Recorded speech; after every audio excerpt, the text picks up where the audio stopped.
Never move into a nursing home until you know these 7 things.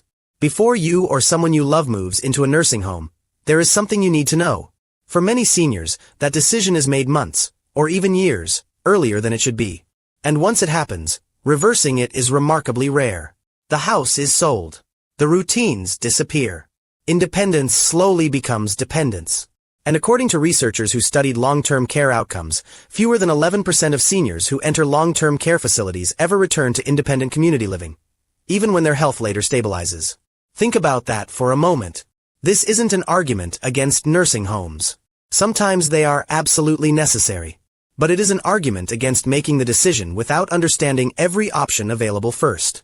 Because what most families don't realize is that moving into a nursing home is not simply a medical decision. It's a life-changing decision. And today, I'm going to walk you through 7 things every senior, caregiver, and adult child should know before that choice is made. Some of these facts could save you thousands of dollars. Some could help preserve your independence for years longer than expected. And the final point, the one most families never hear until it's too late, may completely change the way you think about aging, care, and what is actually possible in your later years.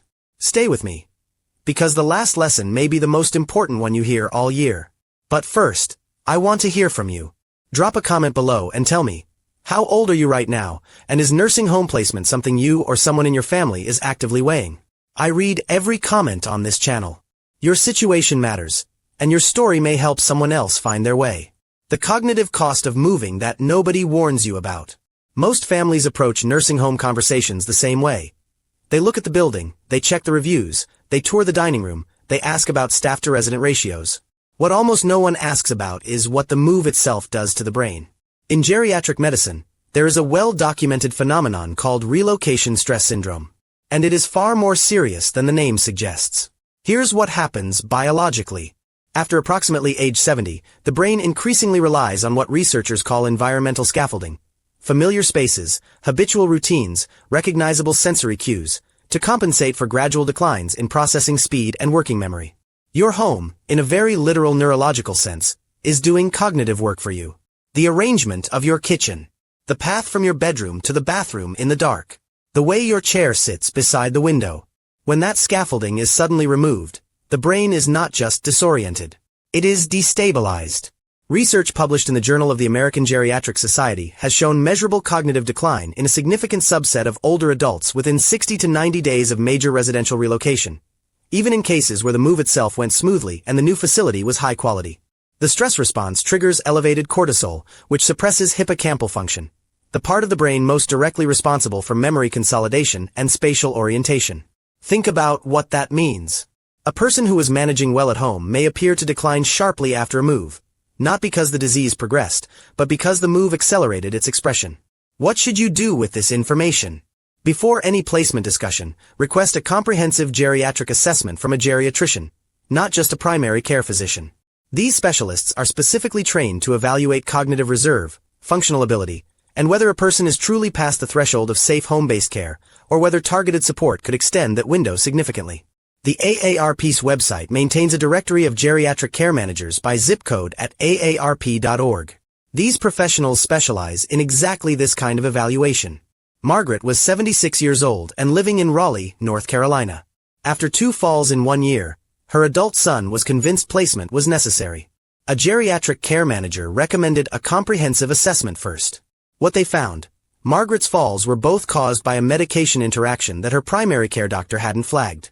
The interaction was corrected. Her home was modified with grab bars and improved lighting. 3 years later, Margaret is still in her home. She volunteers at her local library on Tuesdays. The move she almost made was never medically required. What the admission paperwork doesn't tell you. Most families, when they tour a nursing facility, are evaluating the surface: cleanliness, friendliness of staff, quality of the food. They are not reading the admission agreement. They should be.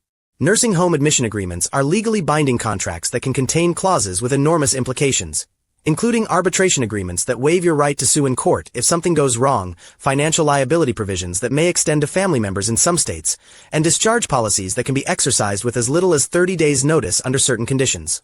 The Center for Medicare Advocacy, a non-profit legal organization, provides free guidance on understanding nursing home contracts and the rights of nursing home residents under federal law.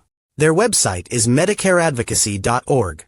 The Federal Nursing Home Reform Act guarantees resident-specific rights, including the right to refuse treatment, the right to privacy, the right to be informed of their medical condition, and the right to voice grievances without fear of retaliation. Many families, and in some cases, nursing home staff, are not fully aware of these protections. Understanding them before admission is the difference between being a passive recipient of institutional care and being an informed advocate for your own life. James was 82, a retired attorney from Louisville, Kentucky.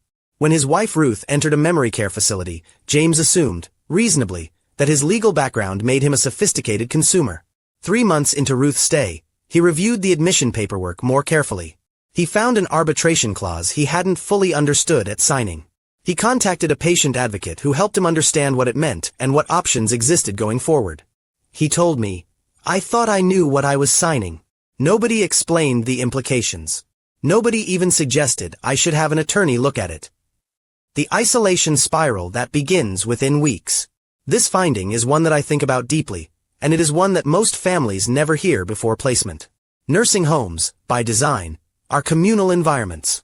But communal does not mean connected. Research from the National Academies of Sciences, Engineering, and Medicine found that social isolation and loneliness are among the most prevalent and most medically dangerous experiences reported by nursing home residents. The paradox is counterintuitive. You might assume that moving into a facility filled with other people would cure loneliness. The data suggests the opposite often occurs. Here's the mechanism. After age 70, meaningful social connection, the kind that genuinely protects health, requires what researchers call relational continuity. Ongoing relationships with people who know your history, share your references, and engage with you as a full human being rather than as a patient. What nursing homes frequently provide is proximity without intimacy. Shared space without shared meaning. The health consequences are not subtle. Chronic loneliness in older adults is associated with elevated inflammatory markers, specifically C-reactive protein and interleukin-6, that accelerate cardiovascular disease, cognitive decline, and immune dysfunction. A landmark meta-analysis concluded that the mortality risk associated with social isolation is comparable to smoking. Before placement, families should honestly assess, what is this person's current social ecosystem, and how much of it will survive the move? If the answer is very little, that is critical information that should shape both the placement decision and what support structures are built around the person afterward. Your local area agency on aging, reachable through eldercare.cl.gov, can connect you with senior social programming, volunteer visitor programs, and community engagement services that may address isolation without requiring institutional placement at all. The financial reality that catches families off guard.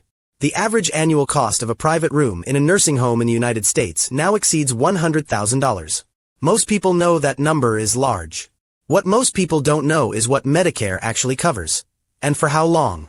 Medicare covers skilled nursing facility care only under specific conditions. Following a qualifying hospital stay of at least 3 days, for conditions requiring skilled care, and only up to 100 days per benefit period. After day 20, significant daily copays apply. After day 100, Medicare pays nothing. What fills the gap is Medicaid, but only after a person has spent down most of their countable assets to eligibility thresholds that vary by state.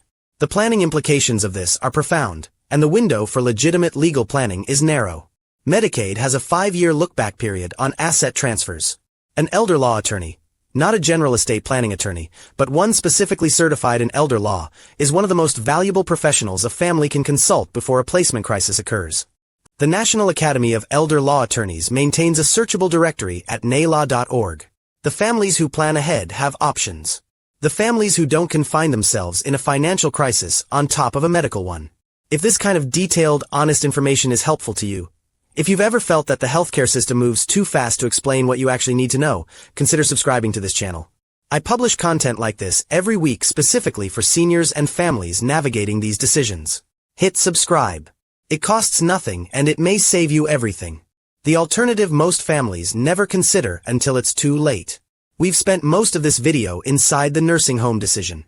Now I want to pull completely outside it. Because the most important thing I can tell you is this.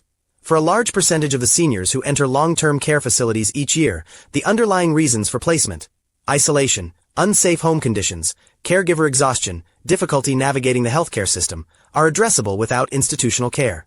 There is a growing infrastructure of aging-in-place support that most families discover only after placement has already happened. After the house is sold. After the routines are gone. PACE programs, the program of all-inclusive care for the elderly, provide comprehensive medical oversight, physical therapy, social programming, and daily support while allowing seniors to return home each evening. Medicare and Medicaid cover PACE for eligible enrollees. Find programs near you at medicare.gov. Village Networks, a grassroots model now active in over 350 communities nationally, provide vetted transportation, home safety support, social connection, and healthcare navigation through a combination of trained volunteers and paid coordinators. Many memberships cost less per year than a single week of nursing home care. Find your nearest network at vtvnetwork.org. Home health services combined with remote patient monitoring now allow conditions that previously required institutional oversight, advanced COPD, congestive heart failure, early Parkinson's, to be managed safely at home. Ask your physician directly, would I qualify for home health services under Medicare? Dorothy was 81 years old and living in Spokane, Washington. Her family was in conversations about memory care placement. Her cognition wasn't severely impaired, but she had stopped driving, stopped eating well, and had become increasingly withdrawn. Her daughter connected with a village network through a hospital social worker.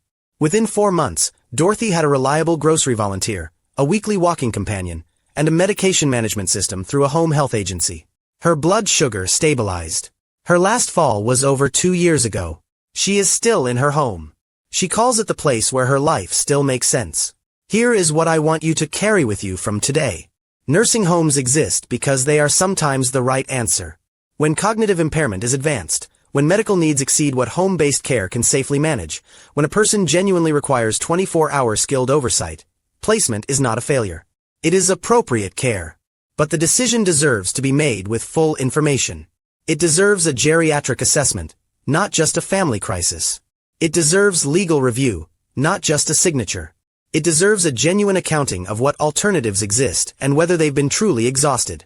You are not choosing between independence and safety.